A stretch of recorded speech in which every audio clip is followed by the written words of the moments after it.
What's going on, everybody? Welcome to the Ring the Bell show. I'm Christy Francesco, Jason Kent, and probably what might be his last show, maybe for a little bit. He might be on here with us next week. Thinking next week, yeah. So yeah, right before Jason's going to be going under the knife, and he might be off the show for a couple weeks. But he will be, I'm assuming, Neck brace Jason will make an appearance. I know that. Yeah, and probably pilled out of his gourd at one point, but nonetheless, Jason will probably be 100% ready to go once the regular season starts, or even by mid spring training. Jason should be back to normal. And obviously, we give you all the best wishes as humanly possible.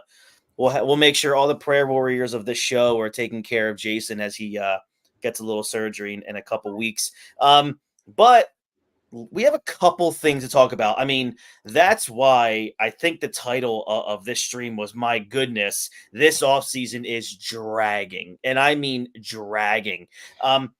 Unless you're a Dodgers fan, Unless you're a Dodgers fan. But then it's like still dragging because like everything was just done. It was snap a finger done. No, but they still got but then they got a hater a little bit later. So it's like, it's just terrible. Right. So I want to kind of ask you, Jay, why are we not seeing all these other pieces? Cody Bellinger, Blake Snell. Why are these other pieces just not dropping at this point? I really think it's because people kind of know their worth. I don't think there is going to be expensive because to me, Bellinger was that dude who, after his MVP season, really didn't do much up until last year. And then we've had this Snell discussion, outside of his, it's tough to say outside of his 2 Cy Young seasons because it sounds kind of ridiculous, but really he just hasn't been a great pitcher outside of that, so you don't know if people are wanting to fork out the money that they're exactly looking for. Right. So I think that's kind of what it is. They're overshooting and they're kind of playing the game to see. I think kind of the same thing happened with Harper where he signed super late. So maybe they're just trying to maximize their value by holding out a little bit longer because they're not seeing the return they think they're worth. Yeah, it seems to be that's what the holdup is. If you're Blake Snell, I mean, I'm sorry. If you're looking at the Blake Snell situation, Jay, where do you think he ends up? I thought for sure Snell would have been locked up weeks ago. I really did. Where do you see him going? You think it's been so long now that he might be taking a 3-year contract instead of a 5 with a higher AAV? I was just going to say, it wouldn't shock me if the Dodgers just said, hey, oh God, you want a 1-year deal. I saw something earlier that I don't know I forget who it was through, but one of the predictions had him going to Arizona. I don't know if they're going to fork out the kind of money that he's going to deserve or kind of want. It's got to be a big market team, you would think. Hope if the price comes down from what I feel like he's probably going to get around 30. If the price comes down, maybe maybe the Phillies do take a shot. Maybe there are some teams I think that are playing the game there of hoping. But I think Yankees because I think they need to make another big move. Yeah, it's actually stunning to me that the Yankees have, other than Juan Soto, have still been pretty quiet. Which is surprising to me. But look, nonetheless, I mean, the Phillies did make a huge signing, I guess you could say, signing a reliever, a veteran lefty. Yes. They announced on Tuesday, I believe, a couple days ago, that they signed agreed to a 1-year deal with left-hander out of the Atlanta organization, Colby Allard. He's 26. He was originally a first-round draft pick by Atlanta back in 2000. Very high prospect coming up, right? So I guess Atlanta doesn't get them all right. Because this guy isn't necessarily one of the best. He's made 69 career appearances, which makes him Jason's favorite player right now. 38 of them have been starts where he has a astonishing 6.10 ERA. His fastball tops out at 90 to 91 miles per hour. Jay, even if this is a depth move, this is a pretty poor depth move. What is this? upside. Maybe you think the kid has upside. You know, he was a pretty high prospect, but Yeah. she hasn't shown anything in the major leagues that make you think that he's going to make a roster spot. Like I don't see this guy being on. I don't see this guy being on the opening day roster. There's Yeah. no way he can. Like he's not going to be a starter, and I think the bullpen. If he's what we're going to bullpen, this season's in trouble. Yeah, I agree. I agree with you wholeheartedly. All right, so let's move on from that and kind of get to the main part of why we were kind of having this show today, as in like the number one topic that there is to talk about right now, and that has somewhat to do with the Phillies and somewhat doesn't. But Rhys Hoskins, man, who's been the heart and soul of the Philadelphia Phillies the last 7 years or so, signs a 2-year deal worth $34 million with the Milwaukee Braves. So he does stay in the National League, but he's headed to Milwaukee. And I'll tell you what, not a bad damn deal, man. If you're Rhys Hoskins No, or for Milwaukee. he's a good player. You know, I don't know if he slots in I don't know what their situation looks like. I don't know if he's gonna have to slot in at first base. Yeah. You know, I thought he would still probably take a cheaper deal, a definitely 1-2 year deal, and that's kind of what it looks like because he does have the opt out. I didn't see if that was a team or player opt out, but I know there's an opt out after one. So I feel like it's a good deal on both sides, and I was upset because to me, man, Reese did so much. I think, he came up right at the end of the kind of the losing with this organization. Um, and I think if he would have had the walk rate that I think he had early in his career, it might have been a tougher move to get rid of him. But I think Mhm. everything just played so perfectly for him to not be here. With the Harper injury, you have Schwarber at DH. Then Reese goes down and Harper comes out and just plays fantastic first base. It's sad to see him go, but when you think of him, I'd love to have seen him get the championship Mhm. against Houston because I guess my lasting memory of him was being at that game against Atlanta and that bomb ski after they walked Schwarber. Yep. But it's tough, but it's a good deal for him. But it sucks to see him go. I wasn't a huge fan, but he was one of your guys. Yeah. Yeah. And you're right. He's like that guy when you look back at some of those awful Phillies teams. He was like the only bright spot Yeah. of those teams. But I will say this, and Jason Miller, who will be on our show throughout the season, he did text me. He sent me a text and he wanted me to read this over the air. He goes, "Am I the only one who doesn't care that Hoskins left the Phillies?" And he's like, he wasn't like a monumental player. He was on bad teams and hit 250. So, he's like, he was Pat Burrell with less production. And it makes sense. But again, I think, Pat Burrell was still on teams that had stars on them. Hoskins was like the only bright spot of some really bad Phillies teams. So I think that's where, and not just that, Hoskins was known as he was a big leader in that clubhouse. He was somebody that a lot of other players looked up to while being in Philadelphia. So yeah, I mean, I think it was more of a like a more of an emotional loss than a physical. Man, this team's Oh, really going to miss yeah. Hoskins. And Jason, you and I talked about this over text message where it was a business move, not a money move. It was more of a look, he can only play first base. He's not good at it. Bryce Harper is there at first base. He's the franchise. This is just what was going to happen. There's no, unless, something was going to go on with not having Kyle Schwarber on the team. He doesn't produce better than Kyle Schwarber. So No. there was, unfortunately, there was just nowhere for him to go. No, and it's not like early in his career, like 396, 350, 360, 380 OBP. If Yeah. he was still that guy, maybe you could make a case to maybe sign him and figure out maybe if you're going to move, Castellanos, or if Schwarber does get moved, if something happens, you still have him off the bench. But Yeah. the last 2 years, betting 330 or his OBP's 330, so that dropped off his walk rate.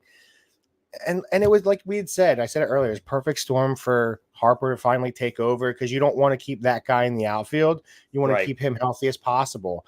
Yep. So that was the natural transition. It just, it's just tough the way he went out last year with the injury. Um, but it looks, looking back at it, is a blessing in disguise. And I agree with Miller. To me, it isn't the player. I don't think was that great. He wasn't great defensively, early in his career, but he batted 240. He's probably going to hit 20 home runs. Yeah. But there's a place for that on a lot of championship teams. Yes. Just not on the way our roster is constructed. There's just not room for him to stay. So I agree, totally agree. And with the exit of and the departure of Rhys Hoskins, here are the top 5 most tenured players on your Philadelphia Phillies right now. Number 1 being Aaron Nola. He debuted for the Phillies in July of 2015. Number 2 might surprise people, but number 2 is Sir Anthony Dominguez. Debuted for the Phillies in May of 2018. Ranger Suarez debuted with the Phillies in July of 2018. And then this is crazy, man. There's a 2-way tie for number 4. And that's JT Realmuto and Bryce Harper, who debuted on the same day in 2019. We got them in the offseason. We got both of them same offseason? Yep. I didn't realize we traded for that trade. I forgot we traded for JT in that offseason. Mm-hmm. Yeah. He was signed February. He was acquired in that trade February 7th of 2019. And then Bryce Harper signed on February 28th of 2019. Yeah, I'm just going to say where everybody wants to keep our pitching prospects. What was the kid? I forget the kid's name, but he was like a top 3 prospect. And we don't even know the kid we traded for JT. So let's pump the brakes on all of our pitching prospects. And I'm okay if we trade him, It was Sixto Sanchez. Yeah, the dude was a top 3 prospect. I think he was top 3 in 100. So yeah, let's definitely not worry about trading anybody. I agree. It worked out okay for us. And again, this show is brought to you guys by SeatGeek. Head over to SeatGeek.com right now. Use our code on the bump for $20 off your very first ticket purchase. Again, we thank SeatGeek so very much for being a day one supporter of the Ring the Bell show. Again, we are live here streaming on YouTube, on our Facebook page, on Twitter.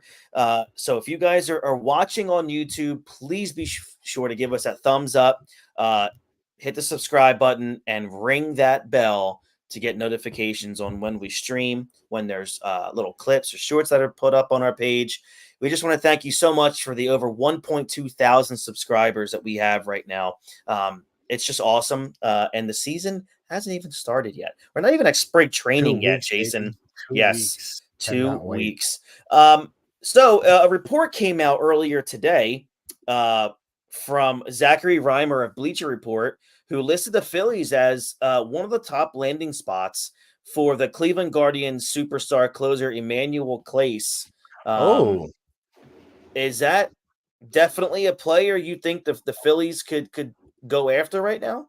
Well, we need a guy at the end of the bullpen, and I really like him. I think he's a lockdown guy, and I don't know what it takes to get him because I think what's his second year, so he's still got a long-term, lot of contract left that we can control him. Yeah. So the proposed trade, which was made up, of course, but what I guess they assume it would take would be Philadelphia sending their number 3 and 4 ranked prospects, which would be Justin Crawford and Aiden Miller, to get back the right-handed reliever. I don't know. I don't know.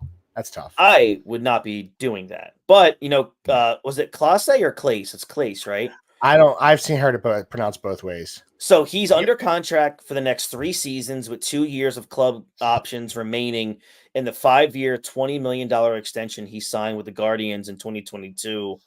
So, look, I don't think it would take Aiden Miller and Justin Crawford to get this guy. Not for a closer. But I definitely think this is a deal. Bieber in there. If you could swing something, if Cleveland kind of is backpedaling and you could somehow get Bieber with it, maybe you throw in another. I'd be okay giving them 2 and something else and adding Bieber to it. Then I'm talking okay. Yeah, I agree. The Texas Rangers just signed David Robertson to a 1-year deal worth $12 million. So that's a dude that's like literally every other year he's really good. And of course, the year he was with the Phillies, he was really bad. Well, he came back again and was okay, but yes, still his first year was so bad. Yeah. He had a really good contract with the Phillies. I'm gonna go find that. I have to figure that. I gotta go see how much he made with the Phillies because I thought it was a wild amount of money. So with the Phillies, David Robertson made in 2019 he made 10 million and then 11 million in 2020, which at that point was like the second most money he's made in his career. Behind 1 year he made 13 with the New York Yankees, which was of course the year that he was becoming a free agent and signed with the That's how Phillies. it works. Yes. All right, so let's kind of go away from, I guess, the current roster of stuff that we were talking about before. I do want to talk about the Hall of Fame a little bit. And there's something that just literally happened 2 days ago. I believe the three players that were voted in were absolutely correct. Spot Yes. on, dead Hall of Fame players to me. Anyway, um, Adrian Beltre, I mean, literally one of the best all around players ever. What he was at third base and as a hitter. Um, Joe Mauer, one of the best catchers we've ever seen. Um, and Todd Helton, another just great hitter, a really good defender.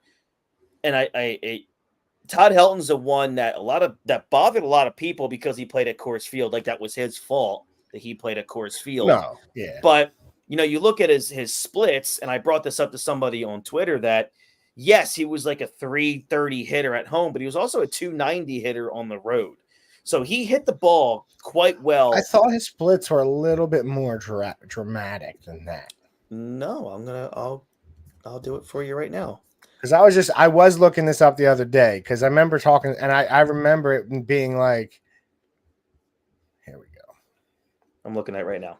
That's So two, you're his right. splits Okay, 287. Yeah, I guess you're right. 287, yeah, with a But the 386 power, on to base. me, it's the power. Like that's you don't average doesn't get you to Hall of Fame. Get your Hall of Fame is is the power number with the type of hit. So his power numbers in home or away were much more dramatic than the average.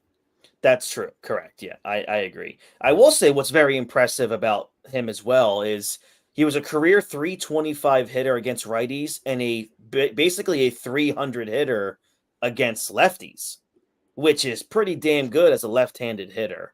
But I look at this guy, 5-time All-Star, 3-time Gold Glove, 4 Silver Sluggers, a batting title. I think it also says something that he played his whole career in Colorado with one team. And he got out of the game still being productive. Uh, you know, I felt like he was still a pretty decent player in the end at 39 years old. Played 120 games, 15 home runs, 60 RBIs. And He Peyton was, Manning was his backup at college. yeah, that's true. It's a good point. So yeah, I think there were I think there were three very good options. We did find out that Jimmy Rollins pretty much kind of stayed put. He gained He minimal lost. ground. Yeah, that's wild, man. And Chase Utley received, what was it, 28% of the Yeah, votes, was it? 28, 29. Your thoughts, man, on that was a wild year because I thought for sure Billy Wagner was going to get in. Yeah. Garrett Sheffield literally missed by like 2%, 3%. We've said it so much. It's There's already writers they said this year that turned in ballots with 0 votes. Like you need to lose your voting privileges. Like I think the one year, who was it? Lebitard let people vote for him and he lost it. Like to me, that it's so much worse turning in a ballot with no votes. I agree. Because there are a lot of deserving players. I think that like you said, Wagner, Sheffield, guys that we felt definitely deserve, should get in. But what really shocked me was how much higher Chase was than Jimmy, because I'm one of the biggest Chase supporters. I think he has a shot. I don't know if he can get in, but I didn't see Jimmy coming in so much lower than Chase because I thought Jimmy was the heart and soul of those teams. He's really what drove those teams, and to see him how great he was we've said it, probably the second best shortstop of our era, behind Jeter. And in his time frame, he was right behind Jeter, the second best. And a lot of times how great he was with his glove, just the catalyst he was to see him I felt disrespected Yep. in his first year of eligibility. And even Boa came out Mhm. and said, this guy is one of the greatest players I've ever seen in my 50 years. Like, for him to only have 14%, I think was quite shocking, Mhm. especially when you saw where Chase came in. To me, I thought Chase was probably third in the group of guys, and of importance of that team, third or fourth, really, Mhm. with Jimmy. And I thought Howard was definitely a much more striving factor, but Mhm. it felt Jimmy got disrespected big time. I agree. So looking at the voting results now, Billy Wagner just outside that 75% with 73.8. Gary Sheffield 64%. Andrew Jones, boy, I hope he gets in. I really do. I think he's one of only four players that have Yeah. over 400 home runs and 10 gold Gold gloves. gloves. It's wild. And Like the other guy, that's everybody else is going to be insane. in the Hall of Fame that has that. Exactly. Carlos Beltran, surprisingly, 57% of the votes. A-Rod got about 35%, Manny Ramirez 32, and there's They aren't Utley. Hall of Famers. They They're suck. they're definitely terrible players. Utley at 28.8%, and then it kind of drops pretty big. Omar Vizquel 17.5, Bobby Abreu 15, Jimmy Rollins 15. Andy Pettit. Are you surprised Andy Pettit is all the way down at 13.5%? Well, I think didn't he test positive too? He's one of those guys, and Oh, he he was was. he I was he was a forgot great about that. postseason pitcher. Real great with Yeah. you, but I think that definitely hurts him. Yeah. So the Yep. question I have for you is, when you see Jimmy coming in or Chase coming in at 28%, Mhm. man, he's got a shot. He's got a definite So shot where we thought, I think a s- lot, to me, numbers, I didn't think he can get in, but I think yeah. 28% says he's got a good shot to get in S- over the time So on period. a so yeah, so the thing is, I mean, the upcoming classes are going to be a lot of studs, Yeah. but how many of those studs are going to be second basemen? So there might be a year where it's pretty low, or maybe an off year of maybe even like next season. And we'll go over that in a second, where he maybe sneaks in, but it's going to take a few years to go from 28% Yeah. to 75. But let's looking at next year's Hall of Fame inductee eligibles for the Wild. first year. So just I'll run these names off really quick to everybody: Ichiro, CC Sabathia, Curtis Granderson, Felix Hernandez, Ian Kinsler, Dustin Pedroia, Hanley Ramirez, Tulowitzki, who would have been a bona fide Hall of Famer if he was healthy. Damn. Yeah. He was Um, stud. Ben Zobrist, Melky Cabrera, Adam Jones, and Russell Martin. So to me, there's only three guys. Well, four. I think I three see guys four have. possibles. Four I see four possibles. possible. Two guarantees are. I mean, Ichiro should be 100% of the vote, Yeah. and CC Sabathia will get in. I still think Dustin Pedroia and Felix get in. So if Dustin Pedroia gets in, that opens the hole a little bit for Utley down the line. See, do you think Dustin would get in before Utley? I think he Dustin would, will get because in, the numbers he's and got in the Boston. championship teams, a couple more. He has two, right? He has two. He has an Yeah. MVP. He has 5 Gold Gloves. So He it's was the one, and then him and Felix. I think both of them are deserving. Felix is tough. I mean, I think he's He was on some close. bad teams, He though. was. He's got a 2-time. He's a 6-time All Star, Cy Young, 2-time ERA title. He's got a career 3.42 ERA with 169 wins, 136 losses. He Are doesn't the have 3,000 strikeouts. No. That's tough. That's going to be hard. See, Um, what knocks him out? Like, are you looking at the ERA? no, I'm not looking at the ERA. Because when I look at it, DeGrom, because when he comes up, is DeGrom a Hall of Famer? To me, if you put DeGrom in where he is, I think Felix would be. Yeah, the only thing is struggles. I know wins don't matter, but Felix was in an era where wins mattered. He only had more than 15 wins in a season, one, two, three times in 15 Yeah, but years. didn't he have it wasn't his Cy Young year? He had a losing record. Like, I can't put 13 and 12. okay, but like, yeah, like I think the one year he might have had a losing record, but like, I can't. It's tough because he was on some very bad Seattle teams, and he was a star for them.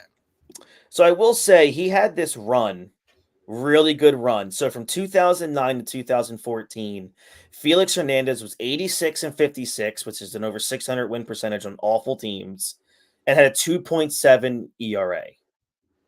So that's an averaging 227 strikeouts a year and 235 innings a season. So he was a legitimate, just pure workhorse on on a bad franchise.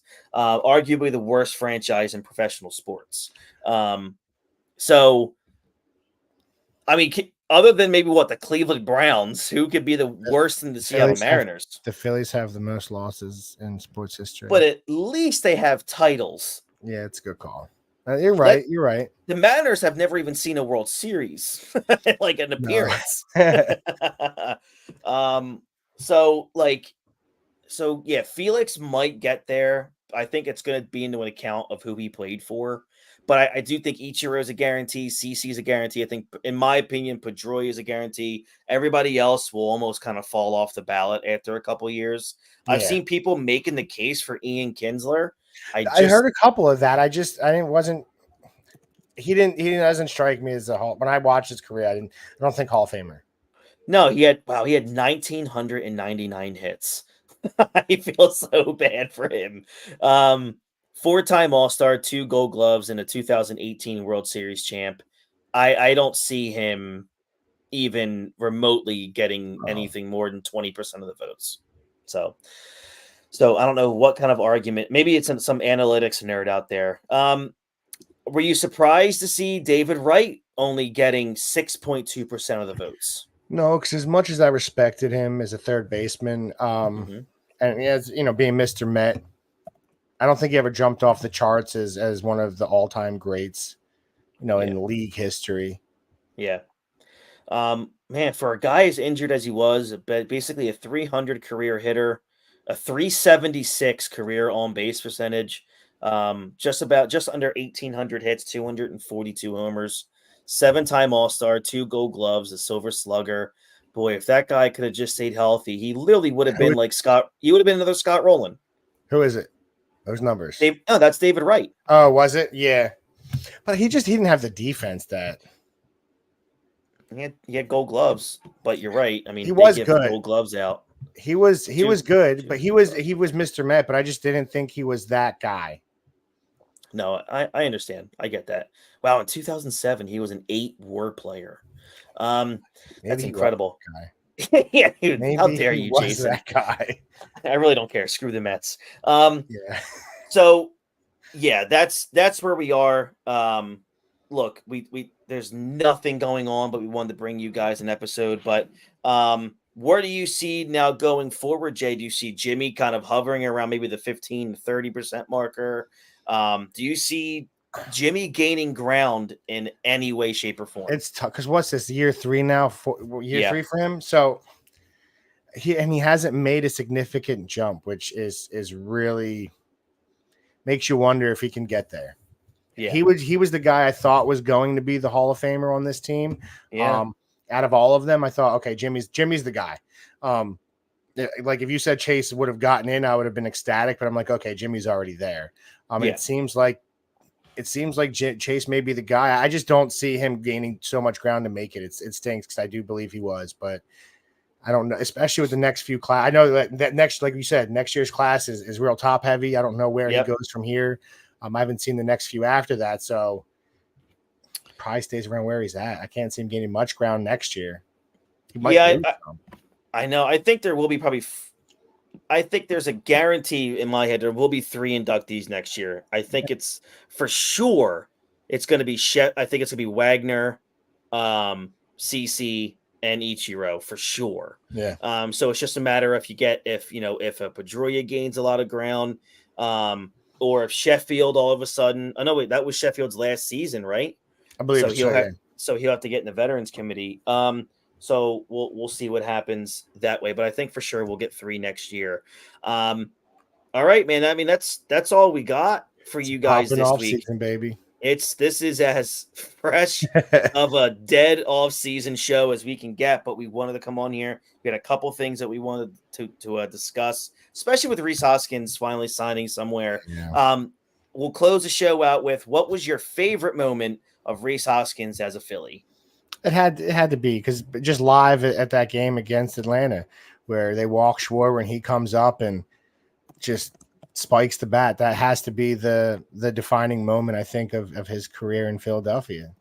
I agree. I think that was I will say though, I do remember that 2019, which was when we got Harper, that opening day against the Braves. He hit that grand slam and that 10-4 win. I remember it one being so cold at that game. And then Reese hits that bomb of a grand slam off the Braves. I do remember that vividly in my head, but yeah, that bat spike in that playoff series against the Braves is just something I'll always remember. So good luck, best of luck to Reese Except when you Hoskins. play Phillies. Just be Yeah, your when you play normal the Phillies, defensive first baseman when you play the Phillies, correct. baby. Yeah, please just do that for us. All right, so guys, thank you so much. Again, head over to SeatGeek.com right now. Use our code on the bump for $20 off your first ticket purchase. Head to manscaped.com. Use our code baseball20 for 20% off plus free shipping on your order. And if you're watching us on YouTube, or maybe you catch us tomorrow or the next day, hit that like button, the thumbs up, subscribe, and ring that bell for notifications when we are going live, or anything else that we drop on our YouTube page. So thank you so much at Ring the Bell 856 on all the socials, including here on YouTube. I'm Christy Francesco. That's Jason Kent for one more week at least. And we'll catch you guys down the road. Have a great one, and we'll catch you guys here next week. Bye bye.